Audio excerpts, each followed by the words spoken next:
Welcome to Stinky Pop Quiz. We make so many pop culture references in Tales from the Stinky Dragon. I figure we need a pop culture show to accompany it. But it's only here for and because of you, our direct supporters. So from the bottom of my heart, this is all your fault. And I hope you're happy yourselves. This week, we are doing it live for the very first time to give all the stinkers out there a preview of what it's like living the good life as a patron of ours over at stinkydragonpod.com. And you can thank Stinkuary for this little preview. And today's episode is going to be a deep dive into one of my guests' favorite TV obsessions. It is Blaine Gibson here to talk all things RuPaul's Drag Race. Hello, Blainison. Hello, audience. If you don't watch RuPaul Drag Race, you don't care for it, give me 5 minutes of your time. John, I'm going to hold on. I got a bit for you. I'm going to just are you going to sell them? Oh, okay. Really using up that green screen as much as possible. If we're doing this, we're going to do it right. Hello. I'm in the confessional for RuPaul Drag Race. I know. It's great. I feel like their graphics package hasn't changed in like 20 years. It's so great. Hi, Blaine. Hello. Welcome to the show. Hi, Pratina Shakira. Yes. For those who don't know, just to remind everybody, Pratina Shakira is actually Blaine's drag name that was created for an episode of my old improv game show On the Spot, where we did an all drag queen episode. I was dragged up, Blaine was dragged up, and Blaine has also done drag a second time, at least, for an RTX live performance with our good friend Lori. Yeah, Lori Bird, a local queen that someday I'm really hoping is going to be on Drag Race. She's done so well for herself, and I'm so happy to see her constantly just working. And like she does drag brunch, but then she also does like senior housing drag, which is great. It's just like she's everywhere. I love that queen. She's going places. She's also done like a lot of like stuff with like speaking out about LGBTQ issues and stuff like that, going to the Capitol and all that stuff. She spoke at the Capitol for that bill that passed. That was a bummer. Yeah. Some context too. You mentioned that On the Spot. That I had been to a drag party when I was in college. That was like the first time, but it was like really bad. But this is the first time like we had another local queen, Cupcake, come out and like actually dress us up. Yeah. And that was my first like real exposure to like drag. And then when I started, honestly, this episode is all for my fiance. If she's the only person that watches this is fine, because she's the one that really got me into Drag Race. And ever since season 12, I've been absolutely obsessed. So I'm really excited to talk about it because it's like one of my passions that I never get to talk about with except for like 3 people in my life. So this is thrilling. Yeah. For those listening at home afterwards, there are going to be times that I'm probably going to refer to chat, and that's because we are, like I said, doing this live on YouTube. So apologies if you hear that and you're like, where's this coming from? But someone in chat did ask if I have a drag queen name or if it's Natty Wonder. No, Natty Wonder is her own character, but I did have a drag queen name when we did On the Spot, and her name was Elegance. Elegance, that's right. I went for old Hollywood magic with my look. It was great. Big blonde wig, I think. Yep. Very Marilyn Monroe, that kind of thing. Yeah. But Stinky Pop Quiz. For those who have not ever listened to or watched the Stinky Pop Quiz, it is one of our shows that we do on our Patreon, and it is one that I host, and it is a show where I get to interview guests and learn more about them through the filter of pop culture that has made them what they are today, things that they've enjoyed, things that they've experienced, and quite often it's about movies, but we do venture out into other things like TV show. We had an episode with Ben about video games. We did one that was very specific with Gus once that was all Simpsons, so we're doing this. This is like the hyperfixation versions of Stinky Pop Quiz. And so I asked Blaine, what's he want to talk about? And we're going to talk about RuPaul's Drag Race, which is great because I used to watch RuPaul's Drag Race religiously when it first came out because I thought that was the coolest thing in the world, that there was a Drag Race TV show. And then I kind of fell off, as with most TV. I don't really watch a lot of TV anymore, but my eldest daughter is obsessed with RuPaul's Drag Race. So, and she parks herself on the couch in my house all the time just to binge watch all of her stuff. Right now she's binge watching The Office, which is so fun to watch her watch that. But she puts on RuPaul's Drag Race and she just flips around to seasons and All Stars and so I have no context of like who was in what season and what, because she's just hopping around. But I'll be out there just leaned up against the wall, just watching it with her as I'm like doing chores around the house, and I get caught watching. And I have also loved drag queens for a very long time, hence my canon character. But I want to know about your love of them, Blaine. So can we get into some questions? Yes, and can I have a setup? Because I mentioned earlier, if you're tuning in and you don't know about drag or you don't care for it or whatever, a couple minutes of your time. For me, Drag Race timeshare to sell. Drag Race is like the same kind of obsession you get from like NFL sports teams, college football. Yeah. You have these, powerhouses, these people that are very talented. Yeah, they're artists, and they're going and they're competing, and you root for certain people, and you boo against certain people. It's also kind of like Marvel and DC, like a heroes. What do they call that? Like a collection of. Like a pantheon? Like a pantheon. So, like, you really get these people that you rally behind, whether it be their personality, their looks, their sense of humor, all that stuff. And it is so much fun to get in and root for people in the same way that I think sports does that. And it is so much fun. And, like, I'm a straight guy. What? But it's enjoyable. Get out of here. Get out of here. But it's truly one of these things that's enjoyable for everybody. And like, I'm starting to find more and more people who are getting into it. And if you just watch like 1 or 2 episodes, and you'll get it. You just got to buy into it just a little bit, because it took 1 episode for me, and then I was hooked. So it's a lot of fun. If a TV series is a little daunting, go watch To Wong Fu or Birdcage. These are both great drag queen movies. Drag will get you. Drag will get you. And with RuPaul's Drag Race, it's unlike other reality shows. After the show, the queens go on and continue to have a lot of careers that you then can follow, either with live performances or Broadway or TV, or even a lot of YouTubers out there are drag queens and that kind of thing. They're hitting the mainstream. Like, Drag Race is mainstream, but like the Ru girls, as they call them, go on to have crazy careers. They go on tours. Kristen and I have gone to several live shows before for our favorite queens, but then also, like, I think Monet Exchange was in like a Marvel production. Jinx Monsoon was like a lead in a Broadway production. There's a drag queen from RuPaul's in the latest Star Trek show. Really? Starfleet Academy. Yeah. She, Whoopi Goldberg was on an episode, and she took a moment in the episode to tell how much Gyna was, her character in Star Trek, meant so much to her. And then she's like a restaurant or club owner in Starfleet Academy. So she gets to, like, that's the dream, that you get to talk to a actor from Star Trek and then be in Star Trek. Whoa. That's cool. That's like my two worlds colliding, Star Trek and drag. Let's talk about your world, and let's get into questions. And let's have some fun here. Hey, Blaine, you're drafted to be a hype man for one of the drag queens from the show. Who is it? Who is it you're going to put your whole 100% behind? So I hate to do this, because I'm going to break a little bit of the reality. You give us the questions ahead of time, and because Drag Race is such a visual medium, I brought images to help the audience understand, because I think that you need to see these guys so that you understand like what's going on. I actually picked 3. I'm so sorry. My first one is Lydia B. Collins. Okay. The B stands for butthole. Lydia's hilarious. She was on recently, I think like season 14 or 13 or something like that. And then immediately went on to All Stars, which All Stars is like Ru likes queens, or the producers like the queens, and then they bring them back. Yeah, it's a way for queens to get to come back. Yeah, and Lydia was on that. So talented. Pretty good dancer, incredible designer, really good comedy chops. So that would be the easiest person to be hype man for. Okay. Another one would be Jules Sparkles. Jules was on, I think, last season. They're also an incredible queen. But you can watch these seasons and you can kind of be like, oh, like they're still like got some growing and stuff like that to do. Yeah. And I think that there are established drag queens don't need hype men. Drag queens are their own hype people. But these are ones that like they're kind of newer on the scene, and I feel like they like I want to pump them up. And then the last one is Anitra, who's like one of my personal favorites. Incredible dancer. I'm going to be talking more about her later. But those are my 3. Any of them. That's something that I learned from watching RuPaul's, because you just assume like all drag queens can do all the things that drag queens are required to do, but it's like some are really good at sewing, some are actual singers, some have all the dance moves, and some are lacking in certain areas. And they're like what you're talking about, like some show up and they're like, oh, you're a baby drag.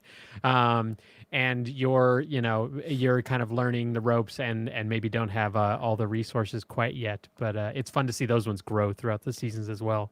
It's fun to watch them grow in their own season, but then also like spanning multiple seasons long. Like when they come back for All Stars and they're like really refined and then they've taken their notes. So it's like the hero's journey. It's so much fun. You can really rally. Hey, Blaine, which character impersonation from a Snatch Game was next level entertaining? And feel free to let people know what Snatch Game is in case they don't know. So Snatch Game is based off of an old, but I think it's returning now, a game show called Match Game. And I guess it was because RuPaul's an older person. I think they might be in their 60s or 70s or something like that. So she looks like she's in her 40s, but she's like 95, something like that. There's a lot of like aged references. Like everybody knows that Ru loves disco. There's like certain celebrities that Ru is obsessed with, so you can like pander to Ru, which is very important if you want to win. Yeah. So Snatch Game is where they just bring all the queens. They adopt a character that's not just their drag character, but like a different impersonator. Historical, pop culture, something like that. So I love Jinx Monsoon. I've seen her 3 times live. Jinx Monsoon did Judy Garland, and it was like, perfect. I've seen Jinx live with you. That's right. Yeah, we went and saw it with our partners. That was a lot of fun. Jinx is on Broadway now. Jinx is probably one of the top 4 most prolific and successful drag queens right now. They're killing it. But Judy Garland is really funny, and like Ru has this thing where she can laugh uncontrollably and it just disrupts everything. Yeah. Jinx and this character did that for Ru, and it was just a really like such acting chops, such improvisational stuff, because Ru asks these questions to them and then they just have to come up with it on the fly. Yeah. And Jinx is a professional. And then the other one would be Gigi Good. This is the first season that I watched. They played a robot, and Ru will come into the workroom, which is where the girls get ready and stuff like that. And she was like, tell us about, who you're going to play and all this stuff. She'll interview them before they go on. And she's like, I'm going to play a robot. And I remember Ru was like, I don't think that's a good idea. Yeah. Typically you want to take Ru's notes, but Gigi was like, I'm going to double down. And then they did it. And you were like rooting for them extra because they did such a good job. And this is a really funny character. That's very fun. Their robot looks like, to bring it back to Star Trek, it looks like a Star Trek character from the first original series movie, which was like a weird bald alien lady. It was very unsettling. They did a really good, it was like Uncanny Valley almost. Great. So. Was there ever an episode of Drag Race where you found yourself getting unexpectedly emotional? Because they do open up and have moments, often with Ru when they're talking to Ru about stuff. Yeah. There's a lot of famous moments where Ru will say something incredibly complimentary. Like there's sometimes, and there's only a few queens who have had the compliment where you were born to do drag, and that's like a really big thing when Ru says something like that. But the moment that I think I got the most Paul emotional Hollywood giving you for, your handshake because your bread's really good. Exactly. That's a perfect. It's not. Yeah. The one that I am calling out, it's such a bummer. So they've got Drag Race, they've got Drag Race All Stars, they have like Drag Race versus the World, they got Drag Race England. It's like a global spanning thing. They always have all these big spin-offs. franchise. Big, huge. They had one called Celebrity Drag Race. The first season was really good. They had celebrities come on and then they were trying drag for the first time. The subsequent seasons sucked because they were trying to match the Masked Singer. It was really bad. But there was this comedian named Jermaine Fowler, I think is his name. Hold on, let me see. Yeah, Jermaine Fowler. He got in drag, and he said that when he put the drag on and stuff like that, he had a professional queen put him up and stuff like that. He was like, it's like I'm seeing my mom. His mom had passed away. And they showed a picture of his mom, and it was like 1 for 1. Wow. And I'm trying to hold back emotions because it was just one of these things where it brought something out, and it was like this likeness with his mom. It was just so wonderful. And like, I cried my eyes out. It was so beautiful. I like the times where they get to do drag on their like a relative, like usually a parent comes out or a dad. Yeah. And they'll do their dad's drag, and I like those. Those can come up with some pretty cool moments. Because that's a touchy subject, is the relationship between a drag queen and their parents, especially their fathers, depending on how their dad is. Blaine, excuse me. What's an episode where a lip sync for your life performance approached being almost as good as the original? I have two. One was Anitra versus Marsha, where Anitra did a flip over Marsha. Wow. There's like a lot of moments where they'll just pull out all the stops, because if you're lip syncing for your life, you're about to get sent home. So you have between to pull you out, and one other queen. You have to pull out all the stops. And this is where like the crazy stuff on Drag Race happens. There was like a really good one this past week or two, where both queens won. It was a lip sync for the win, so the stakes were lower, but they were still like going at it. And it's just like, that's when they do the craziest, like the dead drops and flips and all this stuff. But this was one that was really incredible, and I'm trying to remember what the song was. It was called Boss Behotch. I'm not gonna say the real world. And then the other one was the lip sync for the crown. This might be a bit of a spoiler, so I apologize. But it was Nymphia versus Saphira.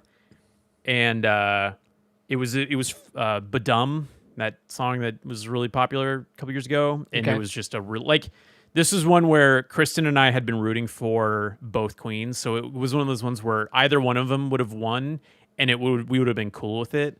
So the stakes felt like low in that opposite level. of Alien versus Predator. Yes, no, you're rooting Whoever for Predator. wins, we win. Yeah. But this is a really good one, and it was just like a lot of fun. And they're two very different styles of queens, so watching them go head to head with their different approaches to the song was a lot of fun. I find I'll give you some insight into when I watch RuPaul's Drag Race. I find the Dance for Your Life moments almost unwatchable for me because my anxiety spikes. I generally don't like a lot of reality. This is reality TV, but it's reality TV with a lot more entertainment value to it, in my opinion. But a lot of reality TV makes me get really anxious because of just how it's unscripted and I think Crouton can understand watching something and being lost in the anxiety of that kind of stuff. We talked about how she favors animated shows, less investment. Yeah. But it's hard to not watch them because they are like the deciding factor at the end of an episode. Well, and like the reason I like this show as opposed to other reality shows is because these are people that are becoming famous and getting the spotlight because of their talents, not just because they're pretty. I mean, they're pretty. A lot of them, I mean, they're all gorgeous, but they're like people who actually have something to bring to the table. Yeah. And I think a lot of reality shows these days are just relying on people being like dumb and hot. And I can't stand that because I'm just like, why are we giving these people a platform? Meanwhile, drag queens, they like really stand for something and they have talent to show for it. So I get really invested. Has there ever been a guest judge who you think should become reoccurring or even a permanent addition? Yes, I have 4. But I'll Four go through answers. Them quickly. Okay. One of them was Leslie Jones from Saturday Night Live. She was so good. She's really great. Had a lot of like fun. Just, talk flair about to bring to the hype man. That's Leslie. Yeah, very enthusiastic. I always like when a Drag Race fan comes on, and I know that this person is kind of not controversial, but like they're like, take him or leave him. Ariana Grande has been a guest star several times. She was on with Cynthia Erivo at one point as well. The queens went insane. Oh, yeah. Because she, at least I remember when she came on by herself, I think she came into the workshop and they all just, because I think she was like disguised. And then it was like Ariana Grande and they all just like were like, might as well have just died.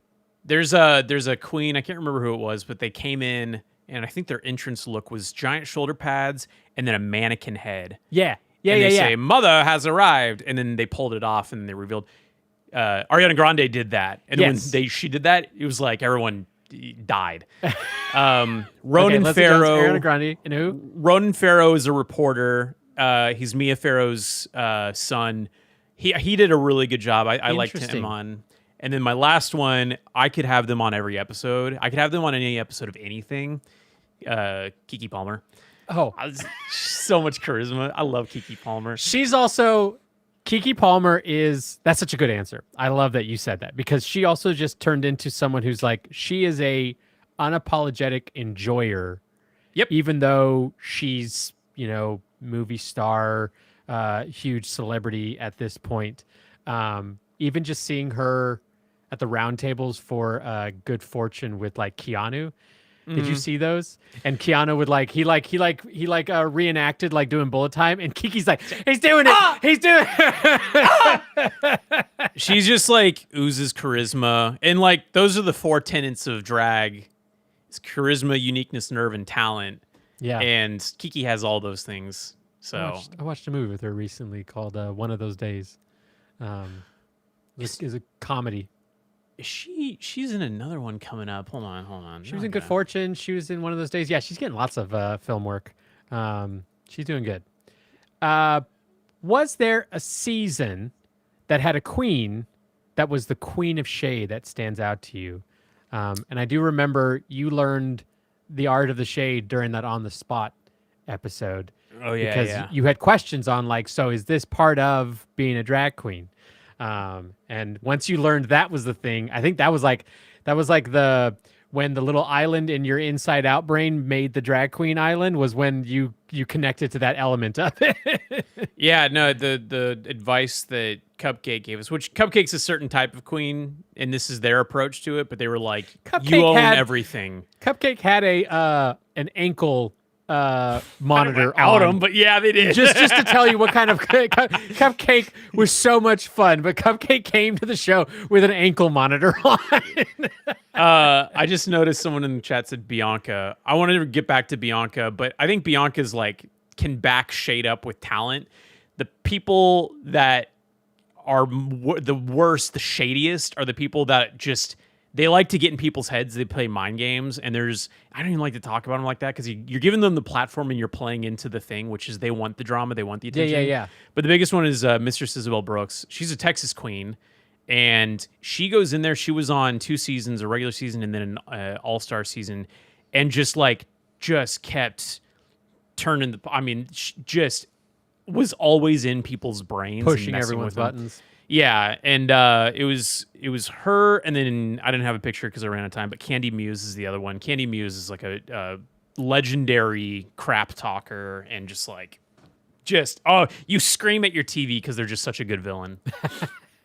They are. There are ones that are just like so villainous, and often that can be a reason why they get brought to like All Stars because these producers want someone to be able to like, oh, you're going to stir the pot. You're putting you right there. Production loves that stuff. Yeah.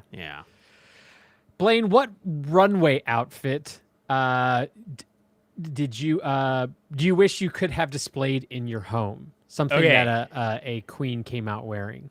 It would definitely be something by Plastic Tiara. Plastic Tiara is one of the most famous queens, I think, on TikTok. Yeah. She's like the most influential in terms of their following because this is before even being a Ru girl. They were just killing it. Their look to me, well, I'm going to go through the other ones. They're a Sailor Moon fan, so this is like an Outer Scout. I don't know if I have it in here. I think I might have lost it. They actually did a Sailor Moon look. So I like that about them, but they're also just an incredibly talented designer. They came out, the challenge was fragrance or something like that. So they said, all right, queens come out, you're going to have a fragrance, and then you're going to make an outfit, and then you're going to write a description for that thing. And anytime there was a design challenge or anything that was like a runway look, it was always Plastique that would just kill it. Yeah. So Plastique's pretty, yeah. Plastique, I think I saw Plastique videos before I ever saw Drag Race stuff or even knew she was on Drag Race. Because, yeah, she goes hard on those like reveals of her outfits or her makeup. It's insane. Yeah, that's a fun element too. Is a reveal is an outfit that has like an element that can be taken away or it's transformed. And I think this is an example of one where she pulled something and then those wings live on stage went.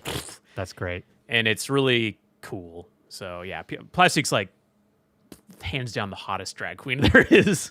Yeah.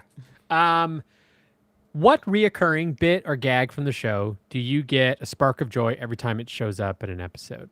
because they have reoccurring stuff. They do. I wrote down a couple. So there's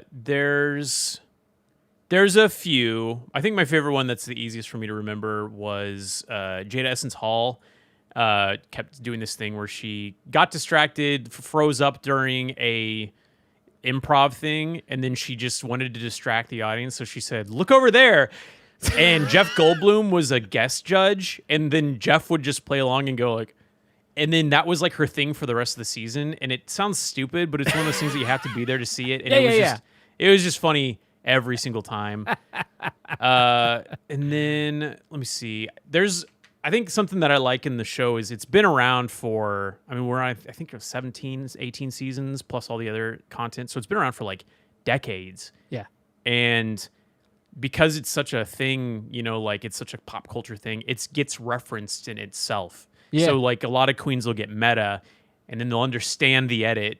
And one of my favorite things is whenever they're trying to do the, like exploit the sad edit, you know, where it's like they're trying to get the audience to feel bad for them or Rue to feel bad for them.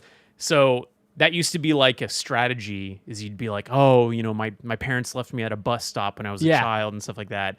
But then now they start doing it and it's all just tongue in cheek and they're just being there's one queen, I can't remember who it was, but they were like, I was born a baby. And it was really hard being a baby. And it's just really funny. Yeah. They know what they're doing. Yeah. If you, Blaine, got to be there for one episode of Untucked to witness the drama in person, which episode would that be? But I asked this without knowing if you're a fan of the Untucked part of Yeah. We've watched a fair amount of Untucked. So Untucked is the after show, I think that you mentioned, where... Oh, no, we haven't talked about Untucked. So Untucked, you have the main episode, and then while the judges convene and decide who the winner is, the Rue girls will go to a separate place called the Untucked room, and that's where they can, like, you know, take off their stuff. They all sit around a couch for the most part and talk about, like, well, how's the episode going? How's the competition? Who do they think ranked? It's like a post-mortem before they go back on and ultimately find out. So this is where, like, a lot of drama happens because people are, like, high on nerves and stuff like that. And they even made it into it's like its own show. There's a famous moment, and it's I think my favorite drag queen by far is Bianca Del Rio, where someone was complaining about something, how they weren't being appreciated enough, and then Bianca was like, so what do you do successfully? Quickly. And she said it, and it was just really funny because it was just really mean and shady, but it was a genuine question because this person had just been complaining. Yeah. Bianca doesn't is immune to BS. Yes. And like just like fake-ism. And we'll call it out like a homing missile. Which is an element of their personality that I really like because they are very authentic. They don't BS, and Bianca's like untouchable. If there was going to be a queen that could inherit RuPaul's Drag Race, like if we had to step down, I think Bianca would be my vote because she's just so talented and funny. I agree. Bianca was early seasons of RuPaul. First season? Season 6. Season 6? God, I thought she was even earlier than that. And Bianca, she's gone far. Seen her live. That's awesome. It was a nightmare. She's crazy. She's like unhinged. What was a moment where someone made Rue give one of her hysterical laughs, which we talked about, that you keep locked in your memories? Who broke Rue that you remember? Some headliners were, there was a queen she was kind of a shady queen, Plain Jane. She's a Russian queen. There was a competition where they had to bring someone on and then transform them. So they brought up their person who they were going to transform, and they were talking about their character, and then they're like, what's your queen's name going to be? And she said, Lazy Susan was the name of the queen. And that like broke Rue. And then as Rue is like wheezing and trying to gasp for breath, they're cutting to these other queens, and they're like, I might as well just go home because she just won the competition. There's another moment again with Bianca where Rue was like, so Bianca's very talented. She's a good seamstress. She was helping other queens make dresses, and then Rue was like, hey, I hear you that you're helping these queens out. And Bianca's like really quick with the comebacks, and she says, well, they're all helping me out, by being horrible. And she's like, I'll help them pack. And then Ru was just like, and then Jinx Monsoon's also really funny, and she gets Ru to laugh, and she did that during her Snatch Game. So that's fun. That's fun. Yeah. I did see in chat. Yeah. Bianca's a very good pit stop host or interviewer. I love. There's a few of the queens that I think really excel as that pit stop like questionnaire, like Bob and Trixie. Yeah. Monet's done a couple. Monet. Yeah. That's another. God, there's so much RuPaul content. Pit stop is the YouTube where they have a host and then they have a guest star from like a past season, and then they just talk about the episode. And I like it because it's a lot more of an authentic read on like the judges were wrong on this, or I think that this was wrong, and I like that element of it. It's the facade of the edit of the show has been removed, and it's just them in an interview together, and they get to be a little bit more honest with each other. And there's usually a lot of humor in those pit stops. It's still very restrained. Like, I don't think they're giving their full opinion because I think there's a lot of production, but it's still politics. Fun. Yeah. They still want to work. They have to play nice. Ru is like their ticket often to a lot of these drag queens to a monetary stream that is previously not attainable. And so if you want to live in the Ru-verse, you want to continue to live in the Ru-verse to a degree. Yeah. Gotta play ball. Gotta play ball. That's how it is being an entertainer. Unless you're like us and you have a Patreon. And so all you got to do is keep people happy on stinkydragonpod.com, and they'll keep supporting us to get to do whatever we want, even if it's just talk about Drag Race for about an hour. So thank you to our patrons. Hey, Blaine, if you got to compete in a design challenge with some help, which would you want to create a look for yourself? Because they're often themed and they have a challenge that they have to succeed in. Was there one that you're like, I would love to have made an outfit, Mr. Crafty Person? That's a good question, because I didn't actually write this down. I had the queen written down that I would want as an assist from. Who's that? Plastic Tiara. Makes sense. Her or Nymphia wins because they're both really good designers. They're actually on a tour right now called the Serpents Tour. I heard it wasn't that great, but I like both of them. I don't know. I think my favorite design challenges are the ones where they give them a bunch of materials. And then they say, run and grab them, and then just make whatever you can, and then they give them a theme. I know I'm speaking very broadly and vaguely. Like sometimes it'll be like, I think they had like a farmer's one or a picnic theme one where it's like, and they just have materials related to that thing. So I think like something like that where you have to get really smart and really crafty and you're limited with what you can actually use would be a lot of fun. Because kit bashing. Yeah, because there's like an element to, and this happens in filmmaking too, where you have to work within your restraints, and sometimes those limitations can be really freeing.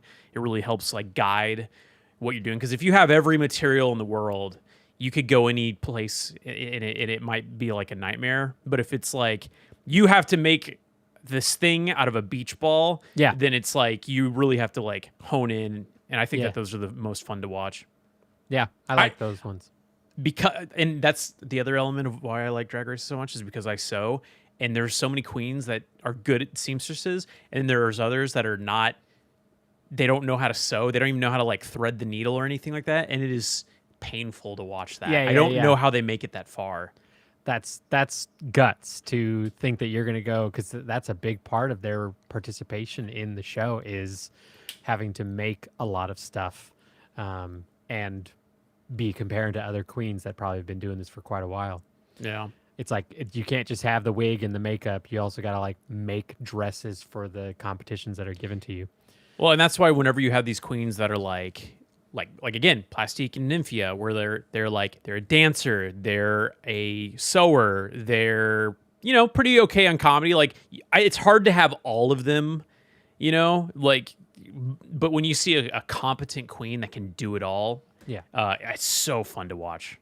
Yeah, I just saw Bob the drag queen is doing Moulin Rouge. Is like the Zidler? host, I think the circus Zidler, ringleader guy. The show must go on. which I was like, I don't know, Bob had that desire to do that kind of performance. I guess Bob had done Rocky Horror too, maybe. Did Bob do Rocky Horror? I want to say that Bob might have been a singer. I might be mixing them up with Monet, Sophia Cristal, who was like an opera singer. But there are like Bob has done some, has produced some of their own music.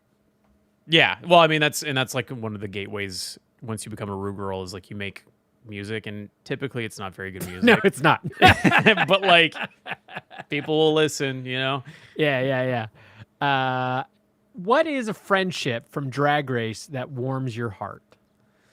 I had a few written down. There's like the classic ones, like everybody knows about Trixie and Katya. I think that's like one of the most famous Drag Race or drag queen duos. Trixie and Katya are like huge on YouTube. They have like a deal with Netflix. I think that they have such a wholesome relationship, and like Katya's always gone up and down with like substance abuse and stuff like that. And to see all of the hardships that both of them have gone through, and then they're still like really good friends, and they just have like great chemistry. Yeah. That's one of my favorite ones. I mentioned it before, but Bob and Monet Exchange, I think are two queens that have like incredible rapport. And it's just a cute look. And then, you know, I love me some Black Excellence. And then the other one would be Heidi N Closet and Jade Essence Hall. They were like one of the earlier seasons that I watched. And I think that they have like Kristen has one in the comment section. Lydia B. Collins and Corey King. That is less of a friendship, and that's a showmance. But they met on the show, fell in love, and I think that they're still dating today. Wow, and that happens. It's a very controversial thing I think in the Drag Race scene, where it's like showmances and stuff like that, queens dating queens. But it's really cute watching them do stuff together. Yeah, I don't think I've heard of a showmance with the drag queens before this. There's a lot of famous ones like maybe I don't care. That's where my interest in celebrity dies, is relationships. The romance. Yeah. I don't know who's dating or married to who at all. I don't care at all. Except when it's very sweet and wholesome and they're like a good couple that stays together, and it's not just like, oh, this is my boyfriend for the next year. Kristen's in the comments going off of the Lydia Collins and Corey King thing. They did. This is such a spoiler, but it was a really good moment where they had to lip sync battle against each other, and they're both killing it. They're doing great. And then like the climax of the thing is they just kiss and everyone goes insane. And it's just like, it's just one of those like famous moments where you're like, oh my God, like you're just so invested and so hyped up. And wow, it was a lot of fun. It's definitely unexpected. That's fun. Yeah. In the same vein as the friendship question, what is a rivalry from Drag Race that brought the perfect drama? This is a harder question to answer. There's a lot of good ones, but my thing is I think there's two minds when it comes to the Drag Race scene, where there are people who like the drama and they like the bickering and the feuding. Yeah. And then there are the people that are like, kumbaya, I like the friendship. Yeah. I like a good balance of the two, leaning more towards the kumbaya. Same. Because sometimes when they get into these feuds, it feels really one-sided. There's one queen that might be more talented than the other, and then it starts to feel like bullying. And I'm not a fan of that. So, like, a recent one that I can think of is, like, Plain Jane was starting a lot of drama with this Amanda Tory meeting was her name. Amanda Tory meeting. And that one just kind of, like, was gross, and I don't know if it ever got resolved. But a good one that I feel like has a good ending was there was a queen named Acid Betty, and it was the Trixie Mattel's first season, I think. And Acid Betty, so if you know Trixie Mattel, you know that her makeup is like very big. Yeah. The eyes and the lips and everything is like really. Yeah. And she was like one of the earlier queens to adopt that kind of big makeup look. And Acid Betty just could not stop talking trash about it and was very vocal about how she thought it looked that didn't age garbage. Well. No, it was really bad. But then now skip forward and Trixie is like the drag queen. She's one of the most famous drag queens. Yeah. And so like that was one that I feel like the resolution was good. And then also Acid was on a recent season of All Stars. And I feel like there was kind of a redemption arc because She's a lot better now. She's a lot kinder. Yeah. And so that was one that Matured. I could like. Yeah, I was like, I can abide by that one. And then there was one more. All Stars, All Winners is a really good season. I won't spoil anything about that. But they have basically winners from various seasons coming back to compete to see who the ultimate winner is. Yeah. And you get a lot of egos in that. Yeah. Because they're all winners and they all think that their poo don't stink. And there was one episode where it was like late in the season where tensions were really high, and Aja got into a fight with Michelle Visage. Michelle Visage is RuPaul's best friend and a guest, a host, a co-host. Yeah, like a permanent host. And to see these two people who were like both well within the right to be there getting into a fight was like, I was pulling my hair out. It was Raja. It was tough to watch, but it was a fun one. Yeah, that's the part of reality TV that makes me want to go underneath the couch. Yes. There are so many instances where, and Kristen can attest to this, where I will have to pause the show and then walk around, or it'll keep going and I have to stand up and I'll just be walking around like this because I can't handle it. Just need to walk further away from the TV. Just like it can stay on, but I need to be in the other room, watching down the hallway. Yeah. Down like you're in the other room, like yeah. Is it still going? I think that's part of what I love about. It's probably why a lot of people love the relationship of what you were talking about of Trixie and Katya, where part of the relationship is obviously a like undying love of each other, but they also can rip each other apart. Because they'll also rip themselves apart, yeah. Like I think one of my favorite clips of actually just Trixie in general. Anybody who can get under Trixie's skin, it's funny when it happens, especially if she doesn't notice at first that they're like messing with her. Because she also has an iconic laugh like Rue. They both sound like just birds from the exotic rainforest. As someone with a bit of an odd laugh myself, I connect with those queens. And hence why Natty is based a little bit off of Trixie. Drama too, like I think again, Bianca is just such a really funny, talented queen. She'll even have guests on to the pit stop and just cut them the whole episode, but in a way where it's like you don't feel bad for them. It's just really funny, and she's just so good at it. It's old insult comic stylings. It works if you're funny. It doesn't work if you're just mean. Yes. And so that's part of the talent.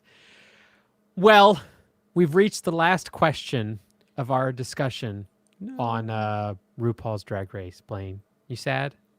Very sad. You want to talk about it another couple hours? Yeah, I mean, I could, dude. It's the season that's going on right now is pretty good. It's not like the best, but it's a group of competent queens, so we're enjoying it a lot. Good. Well, let's talk about good seasons. What is your RuPaul's Drag Race full season desert island pick? You're stuck there. You've got a season. You got a Blu-ray copy of a season. That's the only thing you can watch on the island for the next 7 years. What is it you got?